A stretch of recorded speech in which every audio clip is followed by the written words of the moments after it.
નમસ્તે મિત્રો, સૌરાષ્ટ્રની સૌ ધર્મપ્રેમી જનતાને જણાવતા મને ગર્વ અને આનંદ થાય છે કે રાજકોટનું ગીરગંગા ફાઉન્ડેશન ગીરગંગા ટ્રસ્ટ એ જળ સંચય અને જળ સંગ્રહ માટેના આદરણીય મોદી સાહેબના અભિયાનને વેગ આપવા માટે જબરદસ્ત કામ કરી રહ્યું છે। 1,11,111 સ્ટ્રક્ચર જળ સંચયના બનાવવાના સંકલ્પ સાથે 15, 16, 17 ડિસેમ્બર રાજકોટના આંગણે લોક જાગૃતિ માટે ડોક્ટર કુમાર વિશ્વાસની જલકથાનું આયોજન કર્યું છે। મને વિશેષ જણાવતા આનંદ થાય છે કે 2000 જેટલા કળશો 111 પવિત્ર નદીના જળ સાથે અમારા રાજકોટના બહેનો ઘર ઘર સુધી આ કળશ લઈને જશે, કથાનું આમંત્રણ આપશે, લોકોમાં જાગૃતિ માટેની પત્રિકા વહેંચશે અને આખા રાજકોટને આ અભિયાનમાં જોડવા માટેનું કામ કરશે।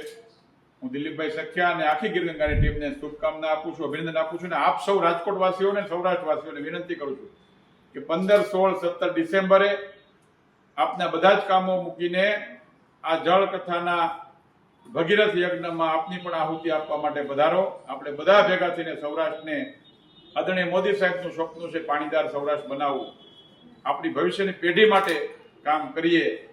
આપણું બધાનું કામ છે, આપણું સહિયારું કામ છે। ગીરગંગા પરિવાર તો માત્ર નિમિત્ત છે, પરંતુ સૌરાષ્ટ્રના ઇતિહાસની કરવટ બદલાઈ રહે એ પ્રકારનું આ ભગીરથ કામમાં આપણે બધા આપણી જાતને હોમીએ। હું ડોક્ટર ભરત બોગરા, પ્રદેશ ભાજપ ઉપાધ્યક્ષ।